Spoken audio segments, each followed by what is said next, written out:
Mon téléphone sonnait à peu près chaque nuit, mais jamais pour l'appel attendu.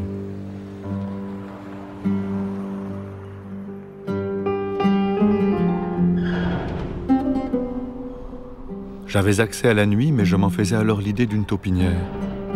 C'était par de basses galeries que j'allais aux malades, à ceux qui avaient peur de l'être, à ceux qui l'étaient plus ou moins. Le plus souvent, je sortais pour rien. Il arrivait parfois, mais plutôt rarement, 5 ou 6 fois par année, que je trouvasse au bout de la galerie un mourant. Alors, j'avais l'impression de sortir de la taupinière et de déboucher sur une nuit très vaste, sur une nuit inconnue. Je ne savais trop que penser, sous la vague impression que la mort était peut-être le levain de la nuit.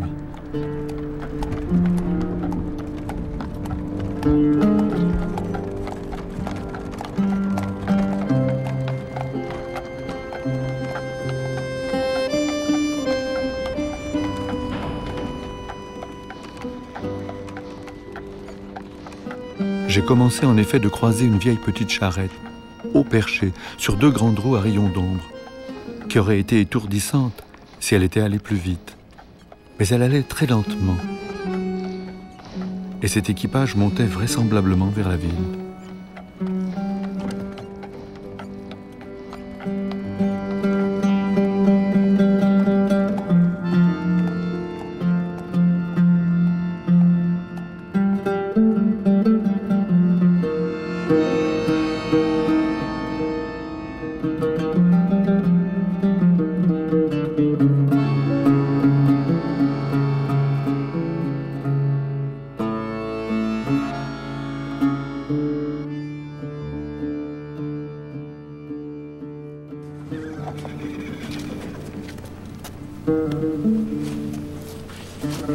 Un pauvre cadavre, en travers de la circulation, tourné vers lui-même, qui ne se crispe pas encore, mais se concentre.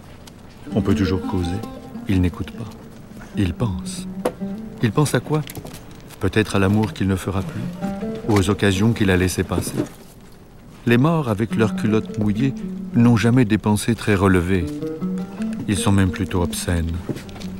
Un homme mort, un homme nu, c'est du pareil au même.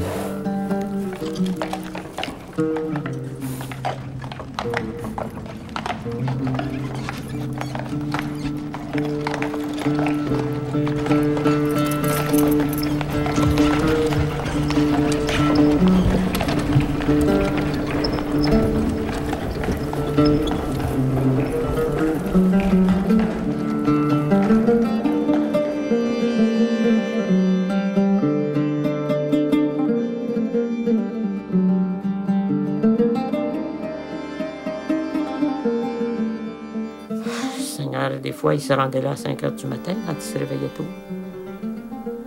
Il a passé beaucoup d'heures là, c'est sûr. C'était pas le modèle du médecin traditionnel au Québec. C'était la littérature qui l'intéressait. Toujours, c'est la littérature. Enfin, j'ai toujours écrit en étant médecin et j'ai toujours soigné en écrivant. On met beaucoup de personnel dans ce qu'on écrit et on en dit trop sur soi-même. C'était au sous-sol, il était avec son frère Paul. Paul avait un bureau d'un côté et Jacques avait de l'autre côté. Et Paul avait aménagé ça à peu près convenablement, mais Jacques, non. C'était petit. Et puis il y avait... Là-dedans, il y avait cette table-là. Il y avait un fauteuil pour la personne ou 2, parce que souvent les gens viennent à 2. Puis ici, il y a une armoire des médicaments.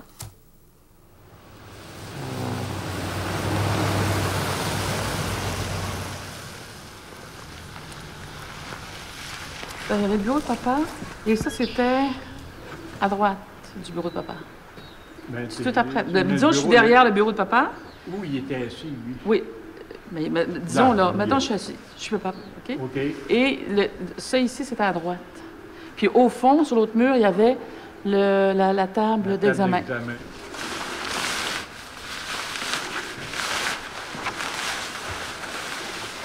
Ah oui. Effectivement, c'est pour ça que je la trouvais plus longue. Parce que ça c'est ça. C'est une table qui a eu de l'importance pour papa aussi parce que quand il faisait trop mauvais pour rentrer à la maison, il dormait sur sa table d'examen. Il passait plus de temps à son bureau qu'à la maison, ça c'est certain. Il n'aimait pas les vacances, il n'aimait pas se déplacer, il aimait rester dans... C'était sa littérature qui le tenait au bureau.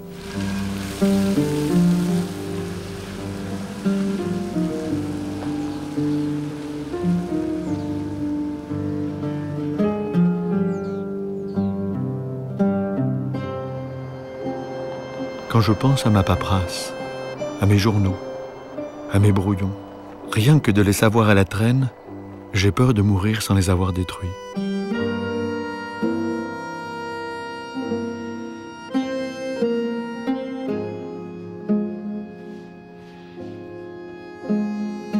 D'un autre côté, je voudrais les détruire après les avoir utilisés.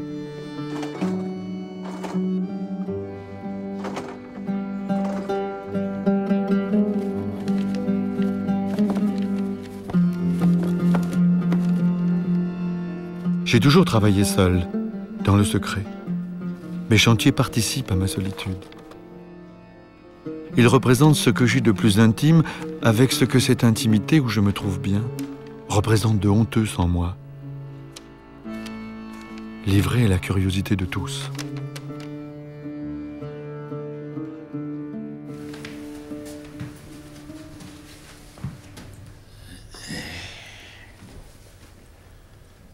Je m'y reconnais.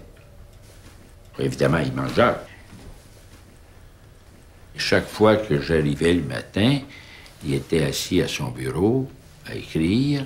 Il levait la tête, mais souvent c'était simplement un sourire, et puis qu'on se partageait.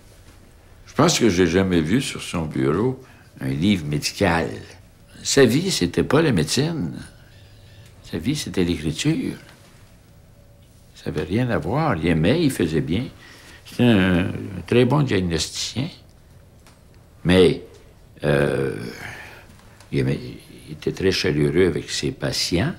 Quand ses patients réussissaient à l'atteindre, bien souvent, il passait à mon bureau, la porte à côté. Il disait, on a peur de le déranger.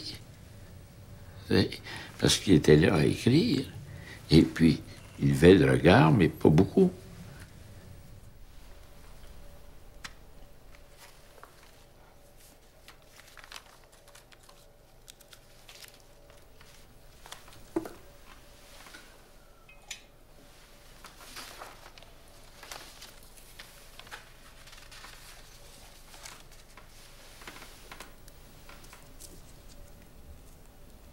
Avant d'aller grandir à Québec, j'étais né à Louisville en 1921.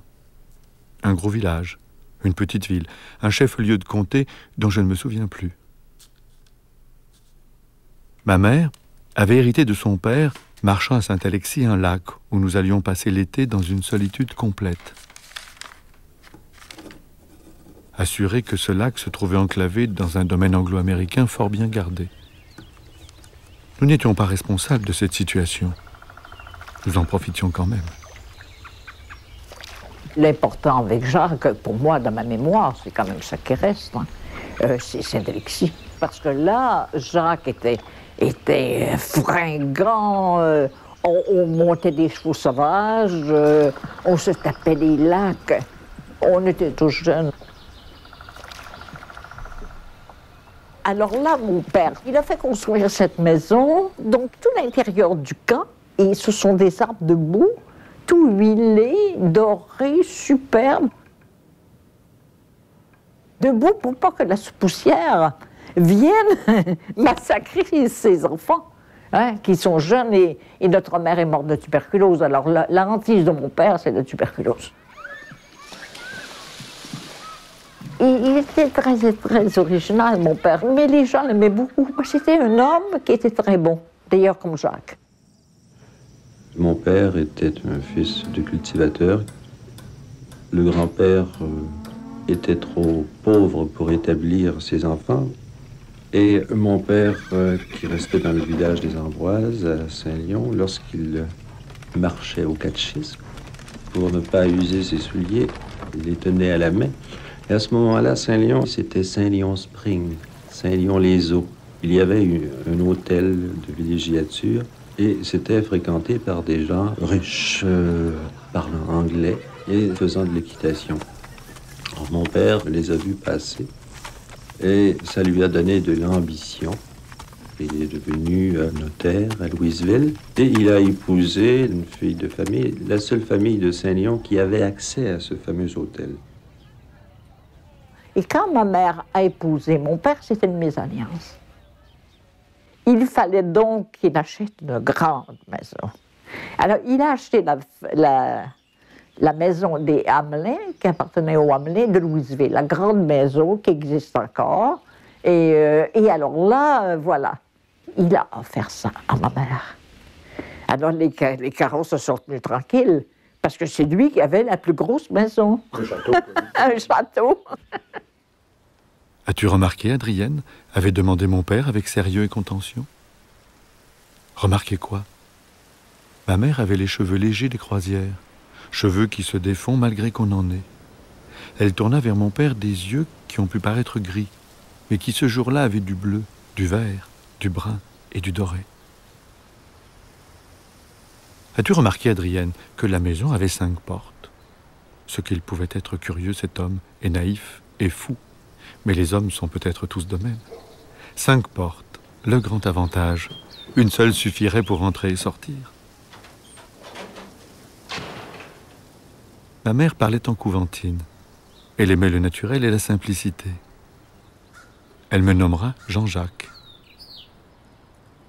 C'était le chouchou de ma mère. Hein. Et évidemment, c'était le plus vieux, c'était Jean-Jacques. Parce que ma mère était une littéraire. Et alors donc Jean-Jacques Rousseau. La veille de sa mort, elle me demanda de changer mon prénom de Jean-Jacques en celui de Jacques et de ne pas me penser plus fin que les autres. Elle m'avait inclus dans son acte de soumission finale. Je ne pouvais m'y soustraire. Elle avait son chapelet sur ses mains. Puis le chapelet est parti. Il s'est déroulé comme de lui-même. Puis il a glissé le long, puis il est tombé sur le... Mais moi, c'était ça, la fin, là. J'ai dit, pourquoi il fait ça tout seul, tu sais, là? Papa, lui, s'est jeté sur le divan. Il y avait un divan au bout du corridor. Là, il pleurait, là. Puis nous autres, voir pleurer notre père à sanglots.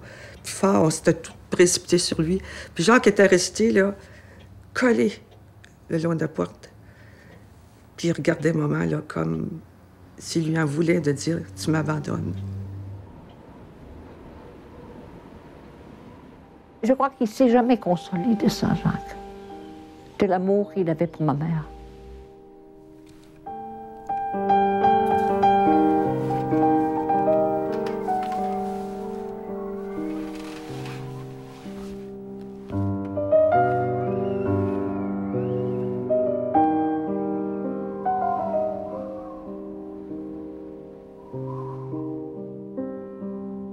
Ma jeune mère me sourit au bout du monde. Elle ne peignit jamais qu'un seul tableau, minutieux, bien léché, selon les techniques les plus anciennes et dans les couleurs les plus conventionnelles.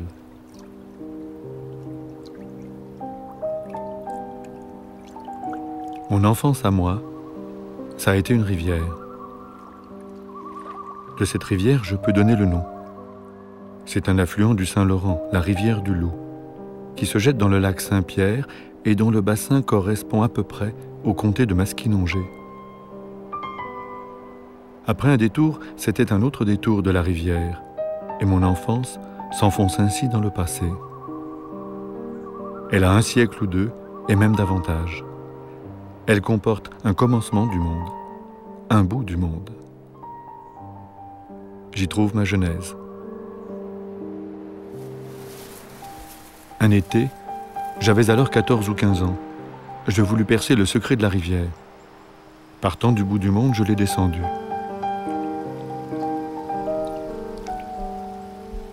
Après les détours, c'était la même rivière calme jusqu'à un autre détour.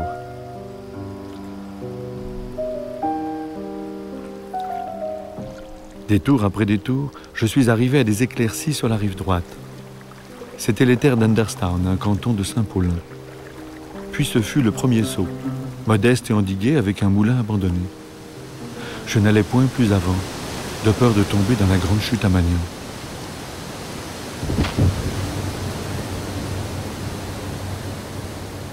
Le détour de la rivière continuait de cacher un mystère, une épine, une beauté inconcevable. Le sourire de ma mère cadette.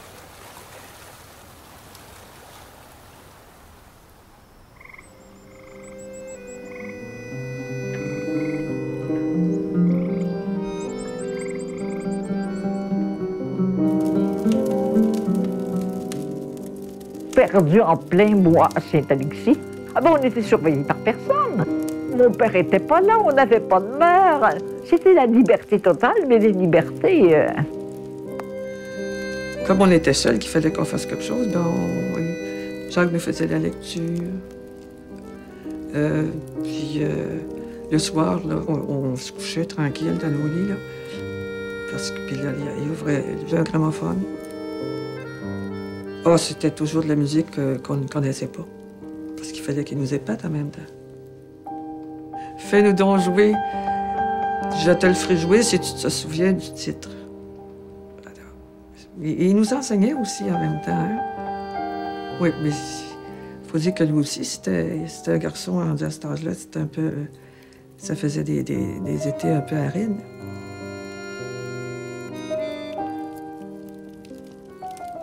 Alors, il était tout seul. Alors, qu'est-ce qu'il nous restait à faire? Il nous restait à faire la pêche, qui était merveilleuse, les randonnées dans la forêt et les chevaux.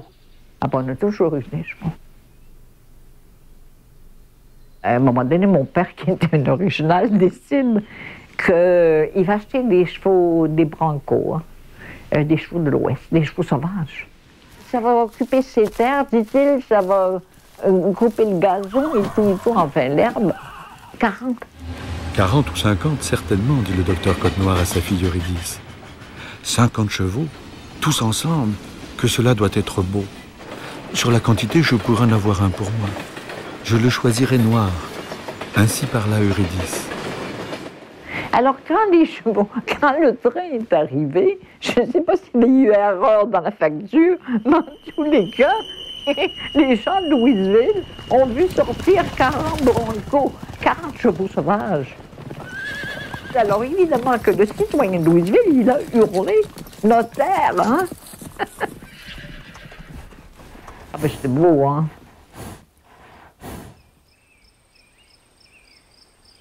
Eurydice avait choisi l'étoile blanche. L'étoile blanche. Quelle idée de l'appeler ainsi pour une toute petite marque dans le front. C'est un nom trompeur.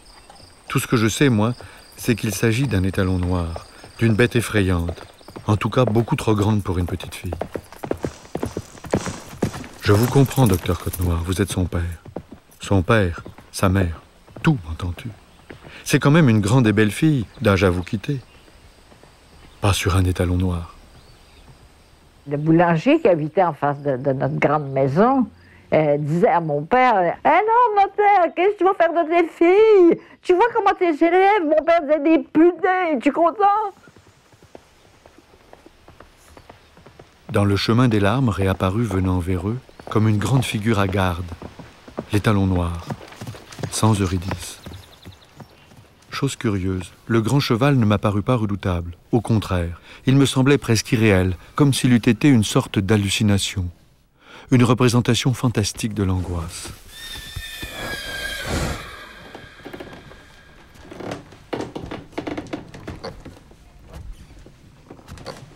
L'escalier du salon, c'était pour quand il y avait de la visite, qu'on ouvrait les grandes portes, qu'il y avait les enterrements. Puis en arrivant tout à l'heure, j'ai revu les cercueils. Maman puis papa. Dorénavant, mon père n'aura plus personne au-dessus de lui et sera capable de défier Dieu, de mourir comme il l'entendait, calculant bien son acte et choisissant son jour.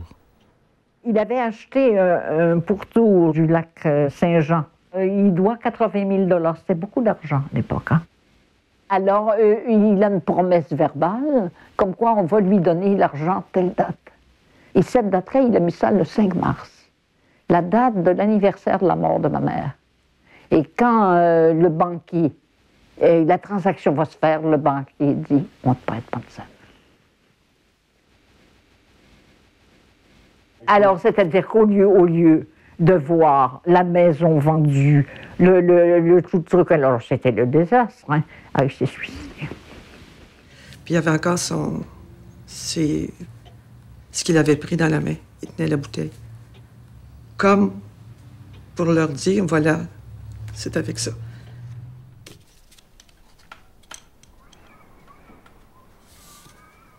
Tous ces biens vendus, y compris la maison au toit tarabiscoté de la Grand-Rue, l'actif dépassait le passif. Il me laissait un petit héritage suffisant pour continuer mes études et pourvoir à mon établissement loin de Louisville. Tel fut son rachat, cash down. Le diable n'en accepte pas d'autre. On en pensera ce qu'on voudra. Pour moi, c'en fut un, et je voudrais bien aussi avoir hérité de son courage. Le 5 mars, nous autres, on bougeait pas là, à la maison. Tu sais, là, c'était la date, là, fatidique, puis la tragique, puis il fallait... On avait peur. Pourquoi? Bon, on avait peur parce que ça continuait sur nous. Tu sais, faire un voyage en autobus le 5 mars, c'était aller courir au danger. Tu sais, on était restés marqués par cette date-là. À compter du moment de sa mort, Eurydice rencontrera 49 rivières qu'elle devra passer sur des ponts tremblants et si étroits que seule une âme les peut franchir. Eurydice est morte, mais son âme reste en danger. Tout ce que nous pouvons faire, c'est de lui parler tout bas. Eurydice, ne te décourage pas. Va, petite fille, nous veillerons sur toi. Aussi longtemps qu'elle ne sera pas rendue, sa voix nous répondra. Si pendant les 49 jours elle nous a répondu, nous serons certains qu'elle a traversé la dernière rivière et se trouve dans le pays des âmes. Je pense que plutôt que de couper ses émotions, je pense que le médecin, le fait de voir la souffrance humaine, a fait en sorte qu'il a pu voir sa propre souffrance à lui et être capable un peu de la canaliser dans l'écriture. J'ai beaucoup d'amour pour cette œuvre-là. C'est pas de l'admiration, c'est quelque chose de plus viscéral. Je retrouve dans les écrits de Ferron un grand humaniste, quelqu'un qui utilise la littérature pour livrer le plus profond de lui-même, de la condition humaine. C'est plus un artiste qu'un écrivain. Il y a des écrivains qui vont fignoler, qui vont travailler la phrase, qui vont fabriquer des plans. Ferron, il va. C'est en lui. Et c'est très, très, très tôt chez lui. On sent que c'est un don. C'est un don. J'imagine, je pense pas qu'un peintre puisse faire 40 fois une toile avant de décider, ben voilà, c'est une bonne toile. Il en fait une, il y va avec ses émotions, son inspiration. Je pense que Ferron travaillait un peu de la même façon.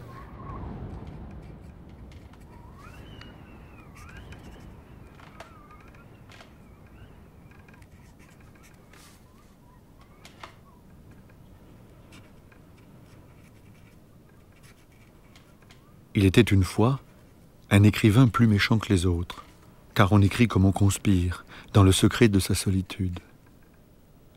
Alors Dieu, pour le punir, l'obligea à devenir son propre personnage. Penché, son ombre sur la page, il se dédoubla.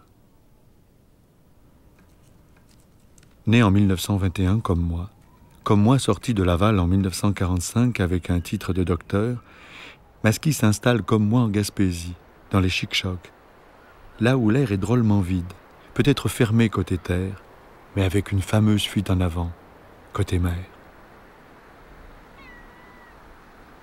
Un beau matin de 1946, Masky s'amène impromptu dans son habit de capitaine.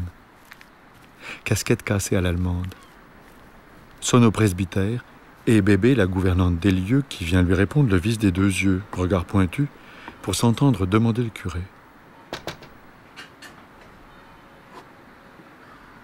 Le voici justement. Alors le ciel s'ouvre. Messire le curé de la Madeleine, la petite, la grande et manche d'épée lève les yeux. C'est le bon Dieu qui vous envoie. Voici donc le compère Masquier en scène. Candidat écrivain dans son rôle de médecin et d'envoyé de Dieu. Mais il n'avait pas encore appris que sur la côte, le métier de curé consistait surtout à faire des miracles. C'est alors qu'il arrive parfois à un petit médecin mécréant de faire de grandes promesses au bon Dieu. Et puis quand c'est fini, que tout s'est bien passé, il est si content qu'il les oublie.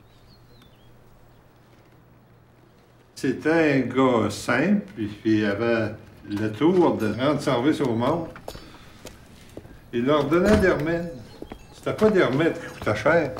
Il achetait des pilules de soda. Puis les gens se disaient que les pilules dans la petite boîte rose étaient meilleures que dans la petite boîte bleue. Puis il leur donnait des pilules dans des petites boîtes, là. Il leur donnait. Puis c'était à différentes couleurs, les boîtes. Mais c'était toutes les mêmes pilules que dans toutes les boîtes.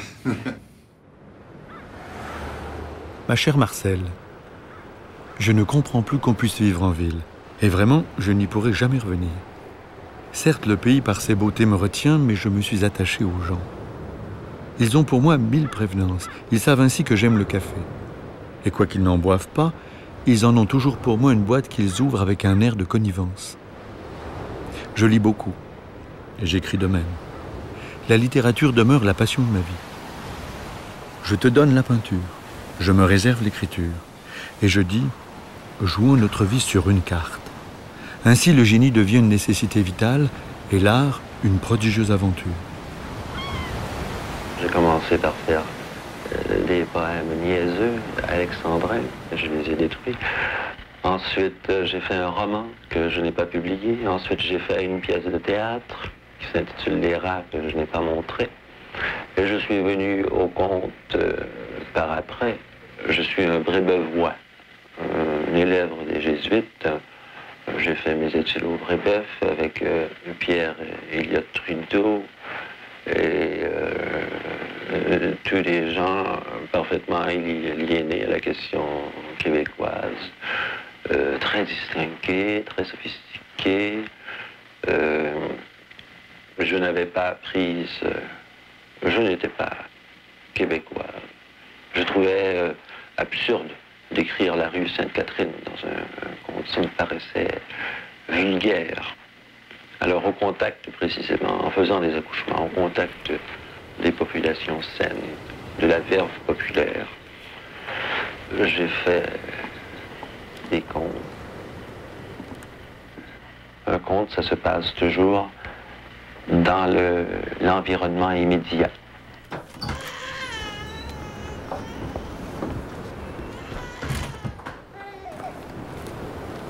J'étais nouveau dans la pratique.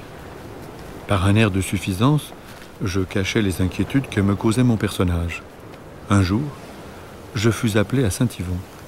Je m'y amène. J'entre au magasin pour m'enquérir de mon patient. Approchez, dit le marchand. Il m'indique le long du plein la maison où celui-ci m'attend.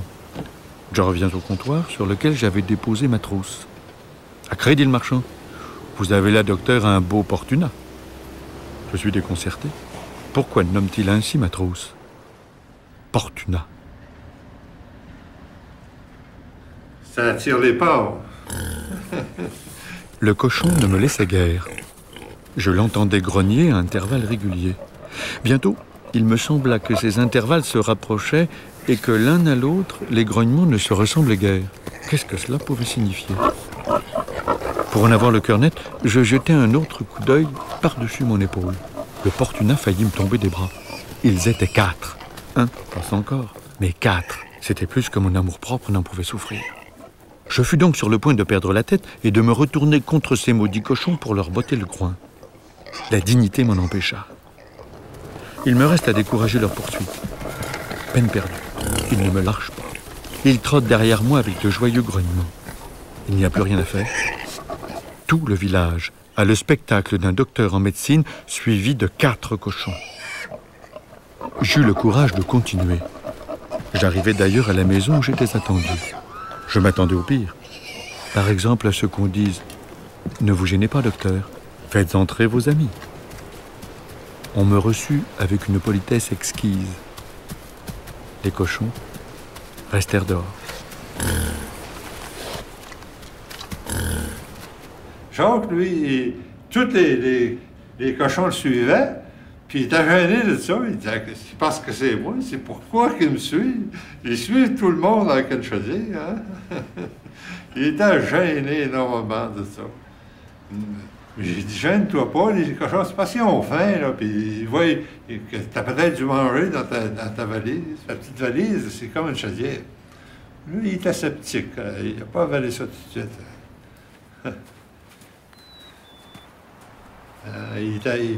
Il était pas hautain, tu sais pas. C'était un médecin, après tout.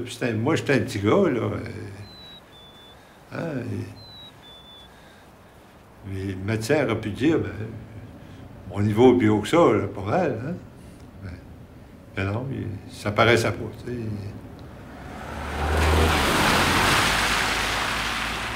De Cloridorme à Montlouis, je suis le médecin de 50 000 de côte. Mes journées sont inégales. Je gagne aujourd'hui 50 $ et demain je n'en aurai que 5. Comme je roule mes cigarettes et mange de la morue, je fais encore un gain sur le 5. Il n'était pas payé et le monde n'avait pas d'argent. Fait que fallait qu'il y ait une subvention absolument du gouvernement pour faire soigner le monde. En Gaspésie, la misère est endémique. Je pourrais faire quelque argent, payer mes dettes. Mais il faudrait que j'exploite les gens tout comme mes prédécesseurs l'ont fait. Je m'en épargne la bassesse et je demeure du côté des misérables. C'était un homme droit. C'était un homme qui cherchait, il aurait voulu de la justice dans le monde. Et puis, quand il voyait des injustices, là, il le dénonçait. C'était pas toujours apprécié par tout le monde, ça. Le régime du Plessis, noble et grand régime sous la bannière de Saint-Joseph, béni par le ciel, arrosé d'eau bénite, terrain propice à la fleur de lys et rempart des injustices de toutes sortes. Et vive Mussolini, et vive Duplessis. Tant qu'ils seront au pouvoir, la justice sociale ne sera pas une menace. Je lis souvent l'Évangile, et tout en remarquant que les choses divines y sont les plus humaines, je me demande si le Christ revenait sur la terre. De quelle partie il serait? Le curé avait pris Dr Ferron en adversité. Hein? Il l'a dénoncé en chair. Il a dit, attention à vous autres, Dr Ferron, c'est un communiste. T'as tout dit, hein? T'as tout dit dans ce temps-là. Là. Et c'est pas pour donner confiance aux gens. Hein? Je vais prendre mon père. Mon père était un homme de foi, mais il était pris entre deux feux, là. T'sais, il avait sa formation, là, que ce que le curé dit, il a toujours raison. Alors, mon père disait pas un mot. Il ne pouvait plus dire un mot. Par contre, il estimait le Dr Ferron. Tu sais, communiste, ça ne faisait pas peur, ça.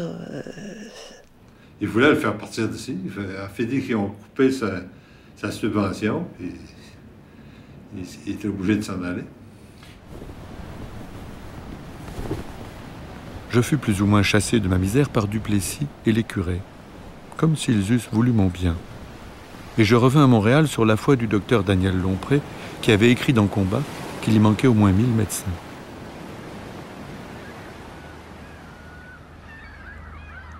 Écrire devient une nécessité vitale. Je me le suis prouvé par 2 ans de solitude qui ne m'ont pas amoindri, au contraire, qui m'ont grandi. 2 ans avec des pêcheurs dans des conditions souvent misérables, sans conversation, ayant peu de loisirs, écrivant à la volée. Je sors de cette épreuve avec une assurance qui frôle l'arrogance après avoir douté de moi pendant 10 ans.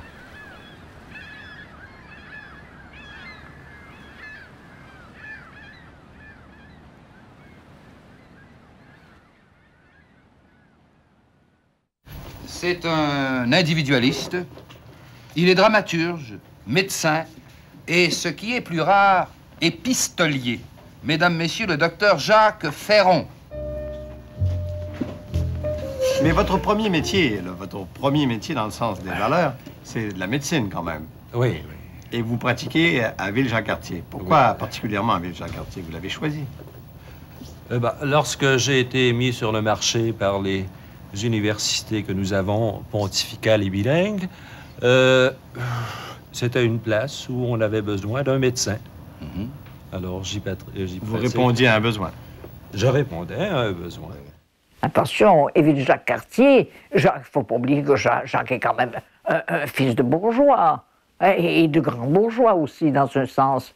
Et là, il tombe avec Jacques Cartier. Et écoutez, c'est tous les pauvres de Pointe-Saint-Charles et de Saint-Henri qui vont se construire gentiment avec leurs petits marteaux et leurs clous, des maisons avec Jacques Cartier. Et Jacques, c'est pas pour rien qu'on l'appelle le bon docteur. Hein? Et quand Pierre Elliott Trudeau dit à Ferron, « Alors, Ferron, toujours les poches aussi vides. » Et Jacques dit, « Mais oui, mon vieux, toi, t'es millionnaire, mais moi, je suis à 5 $ l'accouchement. » Il n'y avait pas de Castonguette. Bon, alors, je peux pas... Je suis aussi pauvre que mes patients. Et toi, dit Jacques, les rayons de ta bibliothèque toujours aussi vides. On était des médecins dans une population pauvre, mais on a vécu quand même.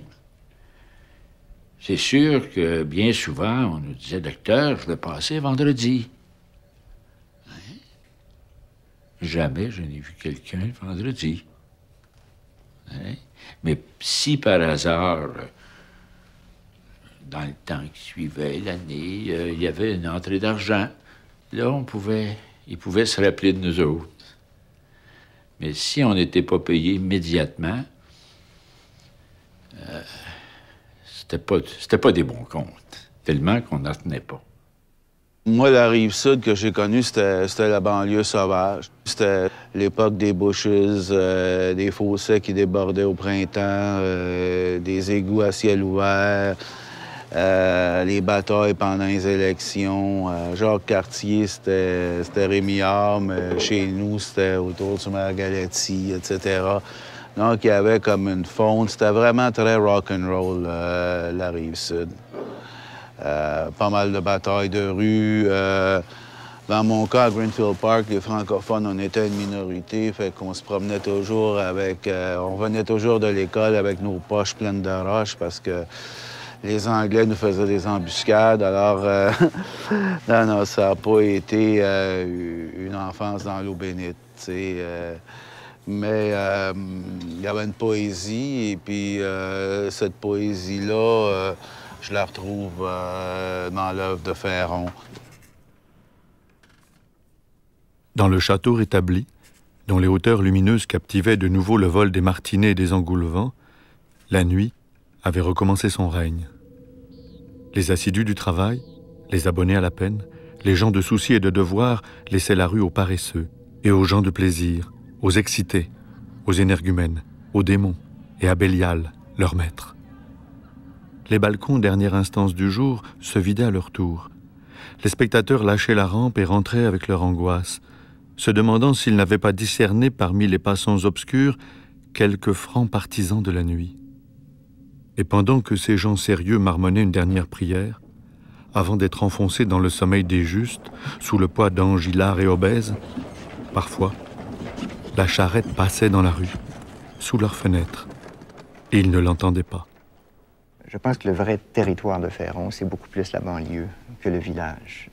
Oui, le village, dans certains contes et dans certains romans, mais je pense que son territoire véritable, c'est vraiment celui de la banlieue. C'est-à-dire, donc, un territoire limitrophe, très composite, très cosmopolite, très métissé.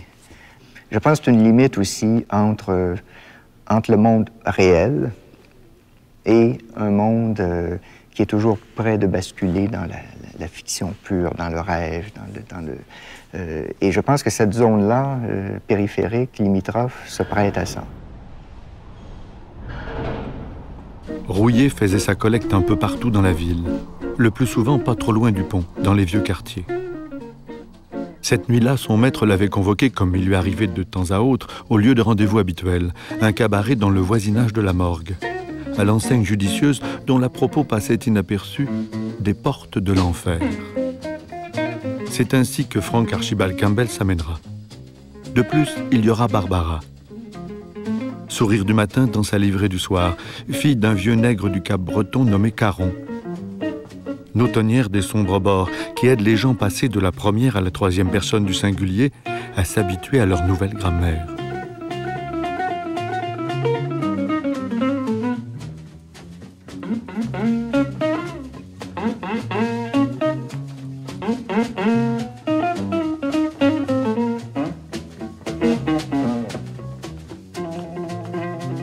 La nuit n'avait pas fini de me bouleverser. Et Barbara était là, tout contre moi. Je ne rêvais pas. Elle s'offrait gentiment. Si, je rêvais. J'avais oublié mon âge. C'était plutôt moi qui étais un peu saoul. Barbara, je te touche. Tu es donc là, à mes côtés. Comment se fait-il? Et Barbara riait de si bon cœur que j'en perdis la tête. Barbara, tu es ma peur enfantine. Viens, sauvons-nous. Le prenant par la main, elle l'avait emmené dans un lieu assez louche. Un petit hôtel particulier de la rue Stanley qui en avait pas mal perdu de son particulier, ouvert comme un moulin.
Ils avaient rejoint le lit dans l'obscurité, à tâtons.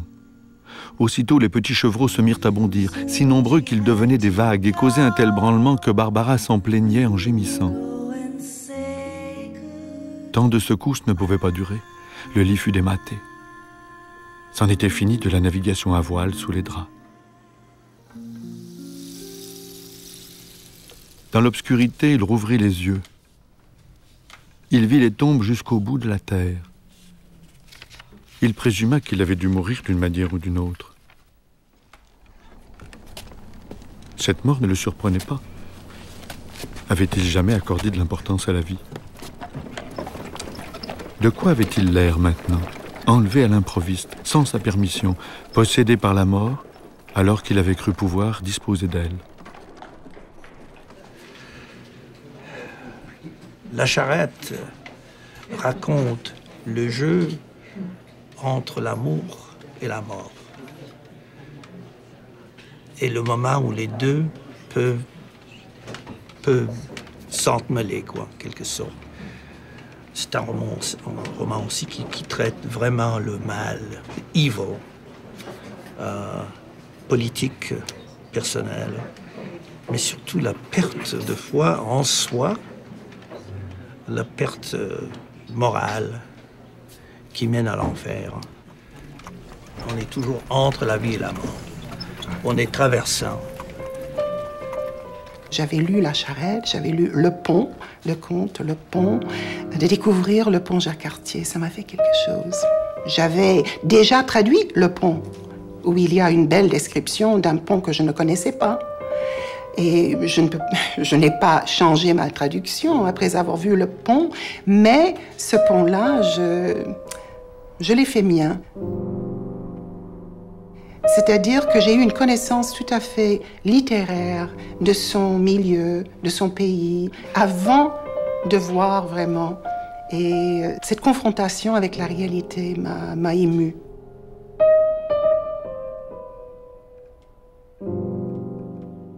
La réalité. Courte chose. N'en suis-je pas le plus souvent dehors dans mes enclos? La vie passe derrière les apparences. Il suffit de l'entendre. A-t-on besoin de plus pour en vivre? Bon, on a parlé peut-être, je ne sais pas, une bonne heure. Après quoi, il m'a emmené en voiture rue Bellerive pour me présenter à Madame Ferron, aux enfants. Et ils m'ont gardé à dîner. Et c'est comme ça que ça se passait d'habitude. Après, j'ai compris que ça ne l'intéressait pas tellement, ces histoires de traduction, que ça le gênait même un peu. Donc si je venais, ce n'était pas pour lui parler de traduction, c'était pour le voir. Mais le fait de le connaître, de pouvoir lui parler, est-ce que ça m'a aidé? Peut-être que oui, parce que rien que pour la voix, évidemment, on peut comprendre un écrivain sans connaître la voix de la personne, sans avoir jamais entendu la personne. Mais une fois qu'on l'a entendue, je crois que cette voix-là devient inséparable de l'œuvre. Alors, quand je le lis et quand j'entends une voix, la voix de la narration, c'est un peu la voix du docteur Ferron que j'entends parler toujours très doucement. Hein, dans ce bureau, il ne haussait jamais la voix. Parfois, je devais même tendre l'oreille pour saisir tout. Je ne comprenais pas tout, je ne saisissais pas tout parce qu'il parlait très doucement. Je ne savais pas si c'était parce qu'il avait la voix fatiguée ou quoi, ou tout simplement une voix très douce. Mais si j'imaginais un homme, ce serait probablement été un homme qui réunissait tous ces tons-là en lui, l'humour, l'ironie, une certaine amertume aussi, et beaucoup de douceur, et beaucoup de tendresse, et beaucoup de compassion. Et c'est tout ça à la fois qui m'avait enchantée, je crois. Lui, il était infatigable. C'était incroyable. Il écrivait des lettres à tout le monde, quoi. Enfin, à Montréal, les gens à Montréal, à Toronto, partout. Il était incroyable comment il a écrit. Il était une espèce de missionnaire de l'écriture. On avait beaucoup d'admiration pour lui.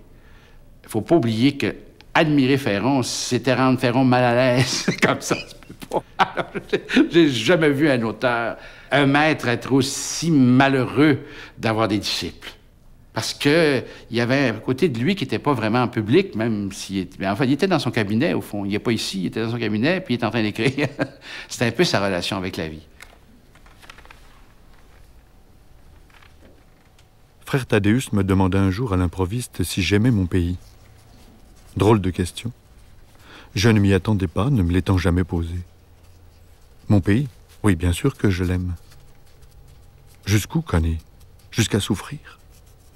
Pourquoi souffrir? Le Québec, Connie, plus qu'un pays est une foi qui ne veut pas mourir. Elle le sauve sans cesse de n'être qu'un pays inachevé. Lorsqu'on pense, on associe le mot pays avec Ferron, on parle du pays incertain. Bon, c'est une idée reçue. L'œuvre ne dit pas ça du tout. L'œuvre, il y a une interrogation sur le pays incertain. Mais toute l'œuvre de Ferron, c'est parler du pays réel. Le pays réel, d'ailleurs, qui existe avant même qu'il y ait sa traduction politique, ce qui est notre cas. Nous, on n'a pas encore la traduction politique exacte. Mais le pays réel est là. Ferron parle de l'avenir qui est incertain. Mais le pays lui-même n'est pas incertain. C'était une rue. Elle allait prendre son parti de n'être qu'une rue, pour rien. Elle aperçut au cœur de sa lumière, juste en dessous du réverbère, 11 lettres nouvelles tracées à la peinture blanche sur la chaussée noire. Les lettres formaient ces deux mots. Québec, libre. Qu'est-ce qu'il pouvait bien dire? Surtout, que pouvait-il changer à la situation? La rue n'en savait rien. Je me sers de musiquerie pour faire passer ma marchandise de citoyen, ma marchandise, pas d'homme politique, mais d'homme qui aime son pays et qui considère que la politique, c'est une grande machine pour le réformer, pour en faire un véritable pays.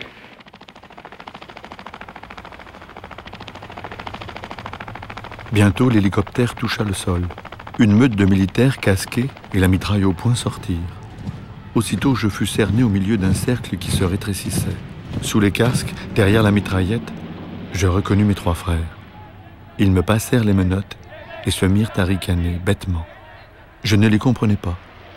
Je comprenais très bien, par contre, que le pays était en péril et qu'il fallait le défendre au prix de son sang. Alors, je souris à mon pays, au-delà de la nuit.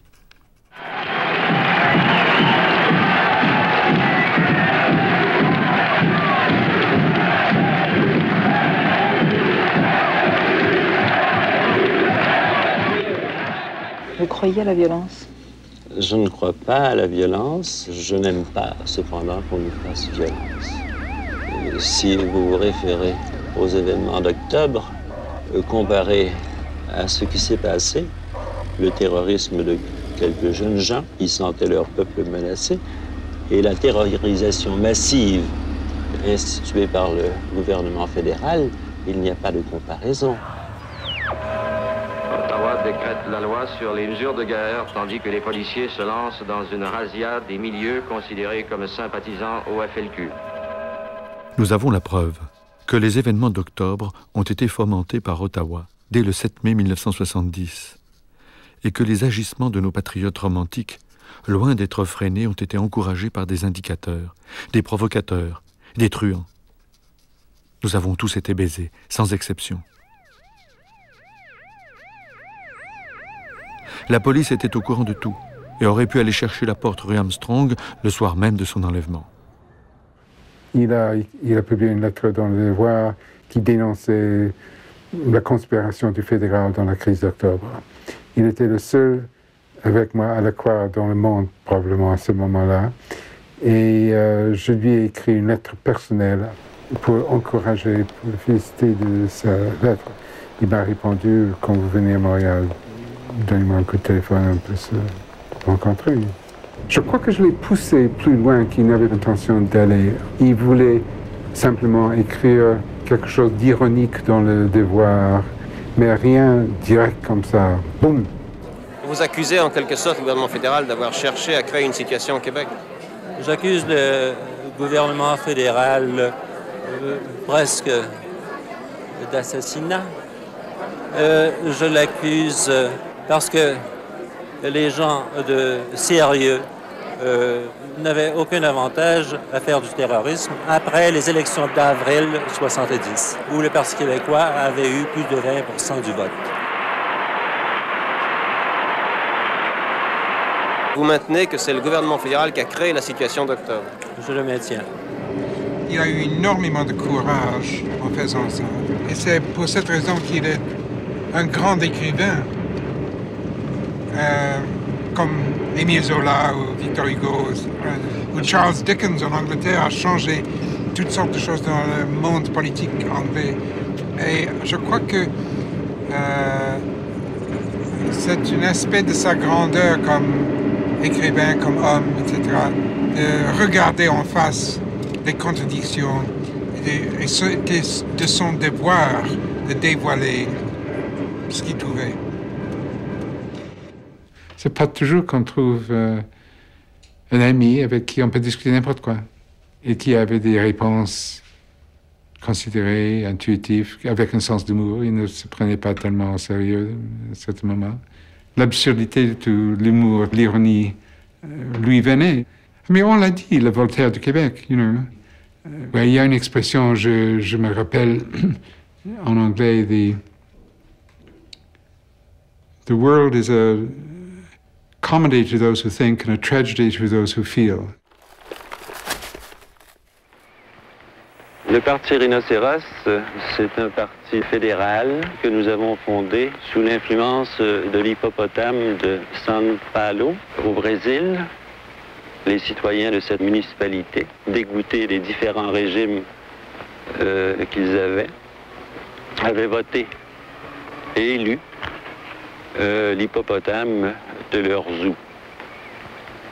Le rhinocéros, qui est un une grosse bête de cirque nous avait paru pouvoir servir d'effigie à notre dégoût, à notre irrespect.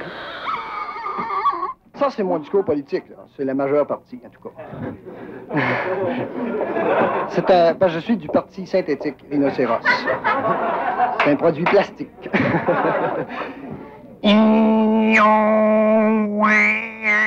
Jouons le jeu que le parti rhinocéros soit au pouvoir. Qui vous verriez à l'opposition? Non, le parti n'a jamais prévu d'être au pouvoir. C'est une plaisanterie, n'est-ce pas? Il ne faut pas aller plus loin. C'est une façon assez pacifique de dire son mécontentement. Il a été fondé en 1963, la même année que le FLQ. C'est une façon, pour ne pas faire de la violence, on peut prendre des moyens de contester qui soient différents.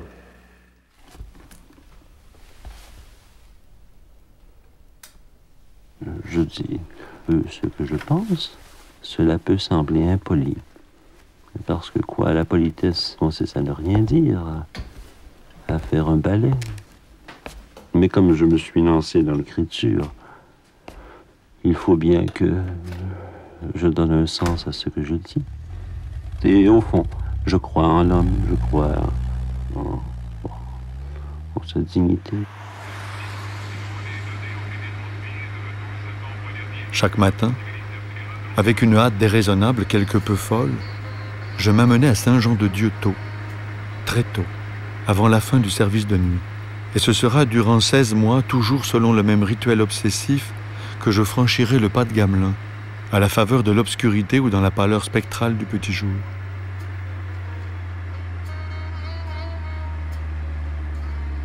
Avant d'aller rejoindre mes quartiers, je m'arrêtais au Bourget, dont le péristyle corinthien se dressait à la devanture des lieux, flanqué de ses deux enseignes. L'admission à droite, du côté des hommes, et l'entrée des artistes à gauche, du côté des femmes.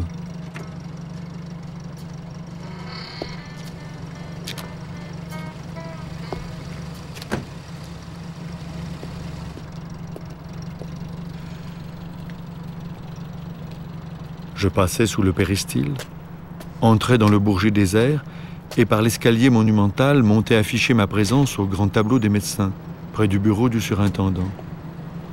Changer de vêtements, ôter manteau et veston pour revêtir ma livrée, un sarrau, un coton blanc, mon nom épinglé au revers gauche du col.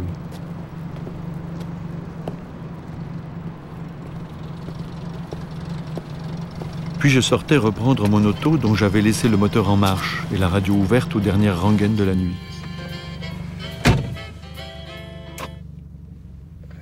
Je fermais le poste et passant près de l'entrée des artistes, roulais doucement, presque sans bruit, par le chemin de circuit qui contourne l'asile, vers les arrières anciens et cachés du conglomérat d'une cité multiple, où par usurpation je m'étais taillé un domaine de 7 salles du côté des femmes, dans le pavillon Sainte-Marie.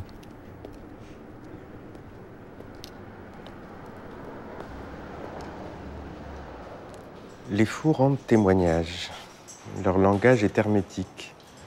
On ne sait trop dans quelle cause ils plaident, quelles sont leurs accusations. D'ailleurs, on ne les écoute pas. On les enferme tous ensemble dans les lieux où le temps cesse, où rien ne se passe sauf ce qui a déjà eu lieu ailleurs et dont ils s'obstinent à témoigner, haussant la voix au milieu des insensés qui la haussent d'eux-mêmes pour se faire entendre et se trouvent à se couvrir les uns les autres. Ils parlent tous en même temps quand personne ne les écoute, ou seulement des gens qui y font semblant, dont le métier consiste à être doux et patient, des gens autorisés et qui sont là moins que personne. Le temps mort des asiles n'empêche pas l'autre, le vrai, au-delà des grilles, de rester vivant, de continuer son cours et de s'éloigner. Et bientôt, le procès refusé, faute de toutes les parties, ne pourra plus avoir lieu. Le témoignage des fous aura perdu son sens, preuve qu'on ne les avait pas enfermés pour rien et qu'ils étaient vraiment fous. il était emporté par plus que la médecine. Manifestement, ce type-là était... et c'est ça qui était intéressant. Cet hôpital croule de notes de tous les médecins qui y sont passés, qui ont chacun écrit un petit bout de l'histoire de quelqu'un. Bon, et puis on les lit, les dossiers sont épais comme ça. Puis de temps en temps, on en trouve une qui veut dire quelque chose. Et celle de Ferron, le peu que j'en ai lu, le peu qu'on en garde, elles veulent dire quelque chose. C'est-à-dire qu'on voit les patients. Je disposais d'1 heure ou 2 de paix pour prendre connaissance des dossiers. J'avais commencé par les plus intrigants, mystérieux et cachotiers, le plus souvent gommés pour sauvegarder l'honneur de la profession, qui m'indignait tout simplement. Je m'érigeais en justicier. C'était toujours attendu, les notes du docteur Ferron, parce que docteur Ferron, c'était direct, sa façon de dire, puis il était un petit peu contestataire. Puis ses notes sont belles, c'est toujours presque des poèmes, ces notes. Alors, ces notes étaient attendues et les filles étaient contentes de les dactylographier.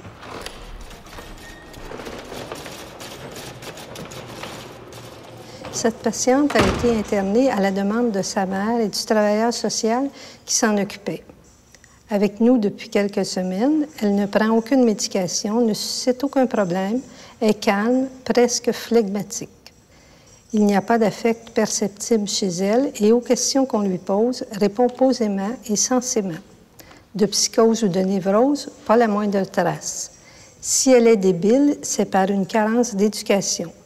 Elle donne plutôt l'impression d'une personne à l'intelligence lente. Nous en sommes venus à nous demander pourquoi, au juste, elle avait été internée. Nous en étant ouverts à la mère, celle-ci nous a répondu que c'était pour lui soigner la nature, une nature dont elle aurait de trop. En fait, à 18 ans, Rita a déjà mis au monde 2 enfants, le dernier avec stérilet.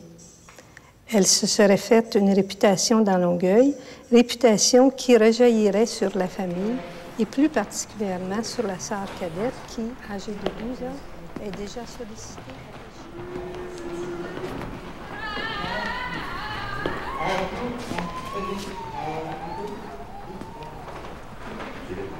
Quand j'ai lu la manière dont il écrivait ses notes dans les dossiers de patients ici, il y avait quelque chose comme ça. Il les voyait. Il les voyait comme voit un écrivain, comme voit quelqu'un qui raconte des histoires avant de raconter ce qu'il va faire avec. Et ça, j'aimais ça, que Ferron dise, attendez, ils sont comme ça. Leur destin, ils sont comme ça, voilà.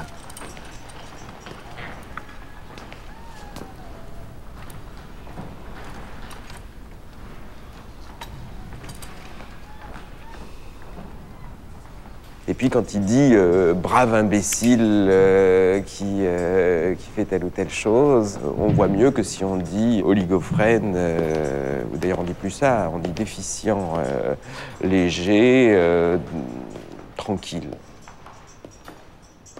Et d'ailleurs il a un recul par rapport au mot schizophrénie, il a un recul par rapport au mot dépression ou délire. S'il les emploie, c'est avec une retenue. On sent bien qu'il il le dit parce qu'il faut bien employer des mots, mais il n'y croit pas. C'est comme la limite de l'empathie. Je veux dire, cet homme-là s'est approché. Il y en a eu d'autres, mais s'est approché le plus près qu'il pouvait. Comme ça, il n'y avait rien qui le protégeait du tragique des histoires qu'il rencontrait. Une fille prétendait en 1960 avoir été atteinte d'une balle à la tête par son oncle. « Calibre 30, monsieur, je suis morte.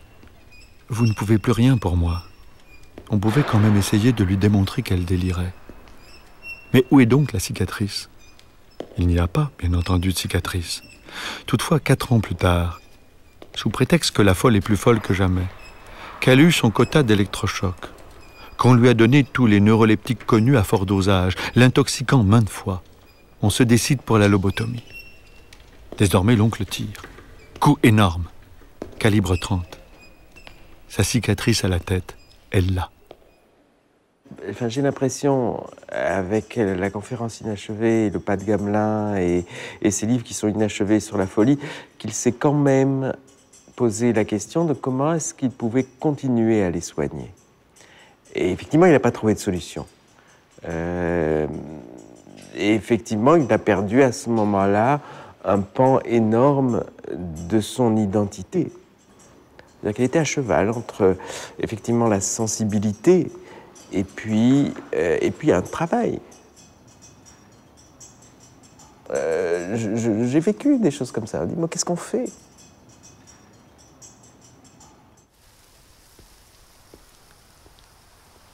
Le fil ténu se brise-t-il toujours brusquement? Vous aviez oublié qu'on peut mourir en continuant de vivre. Ce survivant sur Terre comme en enfer. Et puis désabusé, vous aviez ressenti avant la mort, avant la nuit, cette fatigue de vivre quand le soleil est encore haut, commençant à peine à s'adoucir, couvait de sa chaleur un bel après-midi de juillet. Vous veniez d'avoir 50 ans, riche d'un sage et décisif caché dans votre dos, sur lesquels vous comptiez beaucoup pour travailler, étudier, réfléchir.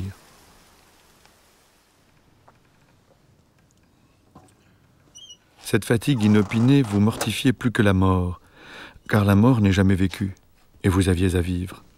Commandé par vos occupations, médecin à temps complet à Saint-Jean-de-Dieu, donnant des consultations le soir à Longueuil, dans le cabinet que vous gardiez par précaution, pour pouvoir tenir tête à vos confrères d'hôpital, ayant aussi à écrire, afin de publier au moins un livre par année. Aviez-vous trop exigé de vous-même? Était-ce l'âge, vos travaux qui vous avaient soudain accablé? Fût-ce la contagion de vos patientes? L'effet de ce chlorpromazine que vous expérimentiez sur vous-même?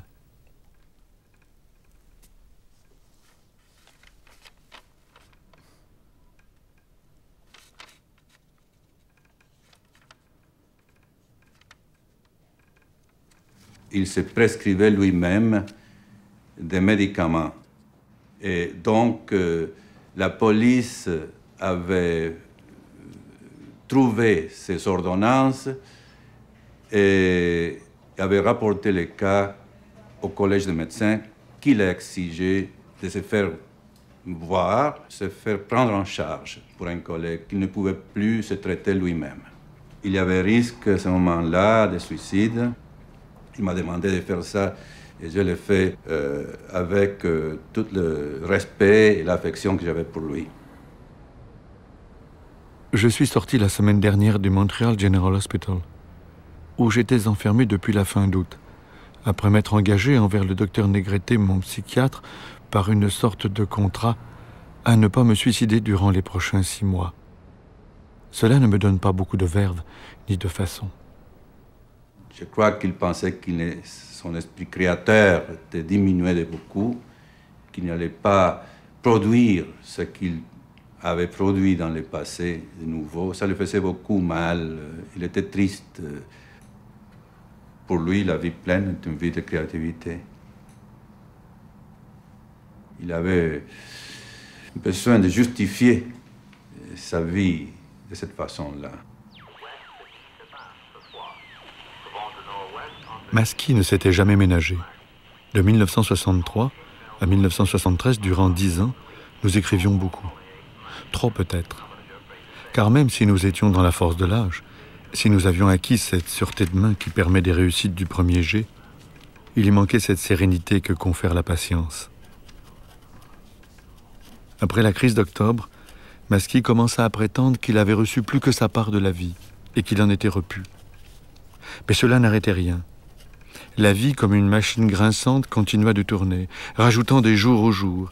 Et chaque soir, Masky ne se mettait plus au lit pour dormir, mais dans l'espoir de mourir. Depuis toujours, j'avais vécu dans son ombrage, et la pensée de sa mort m'assombrissait si peu que je me sentais des dispositions à lui venir en aide. Lui-même, il considérait cette éventualité car, après tout, quoi de plus facile que de disposer de soi quand on est médecin? Il a dédié ça un peu un remerciement, même si c'est son très triste bouquin où il décrit sa fin, en fait. Mais il m'a dit qu'il ne me demanderait pas si j'acceptais, que c'était quelque chose qui se donne, pas qu'il, sans avoir la permission, que de dédier un livre. J'étais touché, j'ai lu le livre, je savais que c'était son discours depuis quelque temps. Je pensais peut-être s'il a mis en semi-fiction, ça va être résolu. Peut-être ça va alléger un peu son cœur. C'était un suicide annoncé. Qu'est-ce que vous voulez? J'ai toujours eu un double. Masky, c'est un bonhomme qui vient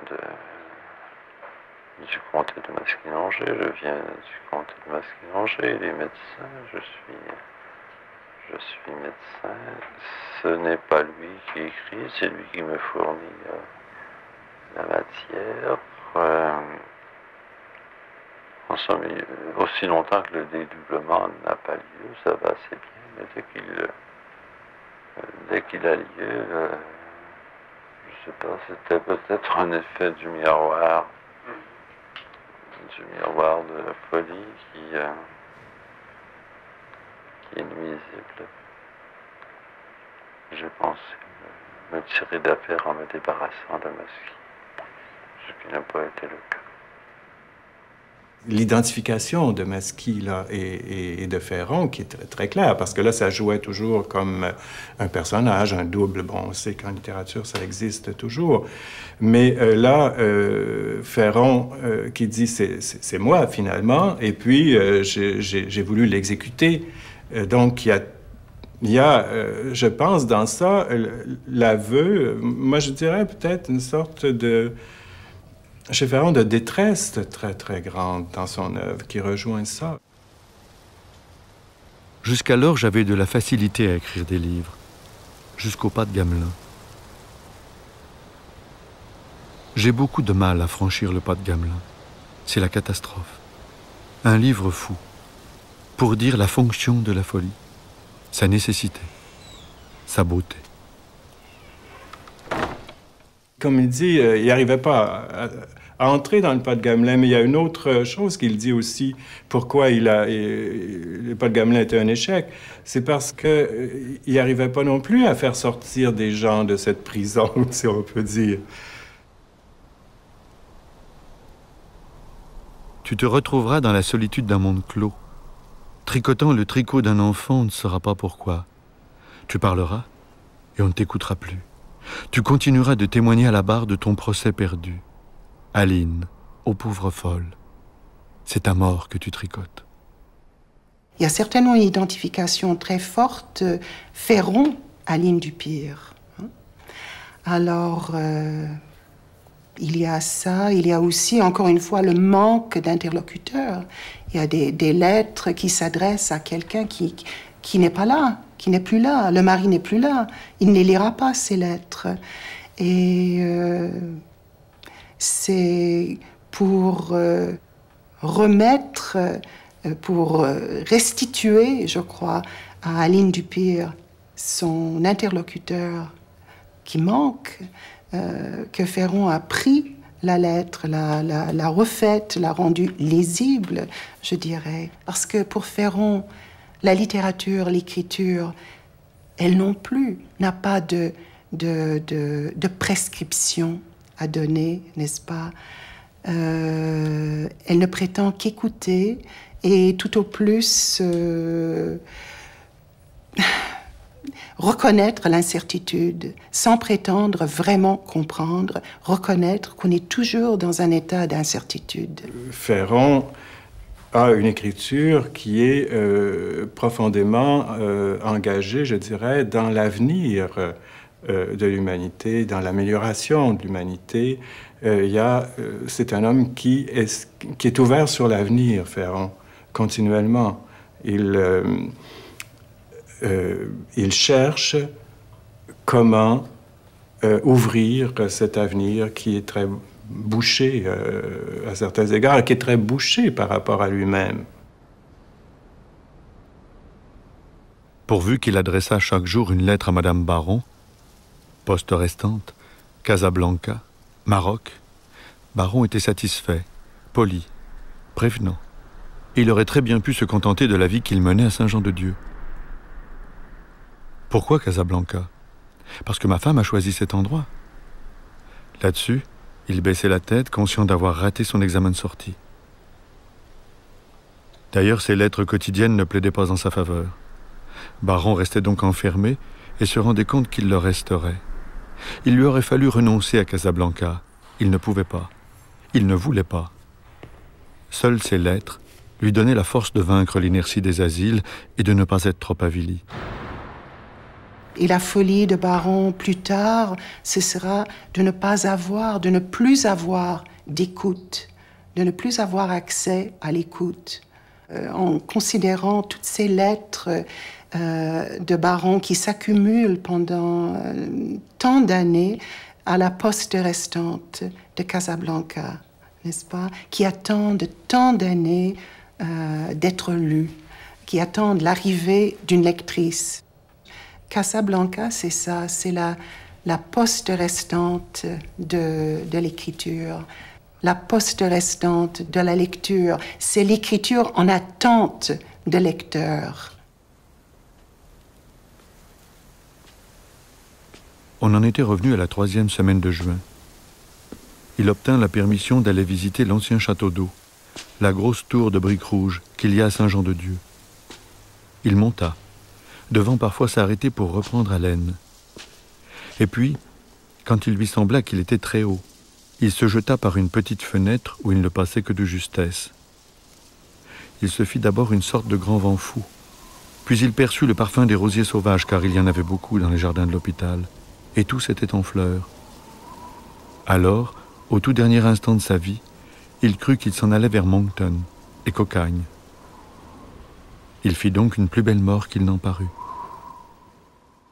Baron se suicide, il ne sera pas sauvé, mais quand même, dans la mesure où il y a eu lecture, on peut dire qu'il l'a été. Et c'est drôle comme on peut être égoïste, parce que dans les rencontres dont je vous ai parlé au bureau, je savais que moi, j'étais égoïste. Je venais chercher la compréhension, probablement, n'est-ce pas? Je ne me souviens pas très bien de ce dont on parlait. Et dans mes lettres, je sais que je parlais de ma vie, tout simplement. J'avais l'impression d'avoir devant moi, ou, n'est-ce pas, comme destinataire de mes lettres, un faiseur de sens. J'attendais que tout cet incompréhensible, de toute cette confusion, il me fasse un sens, il me fabrique un sens, il le faisait si bien. J'étais terriblement égoïste dans tout cela, et je sais que nous étions nombreux à l'être. Nous étions rapaces. J'étais un peu passée à côté de celui aussi qui cherchait probablement à se faire comprendre, à se faire entendre, et de ce à quoi l'écrit aspire. Et l'être humain qui est derrière cette écriture.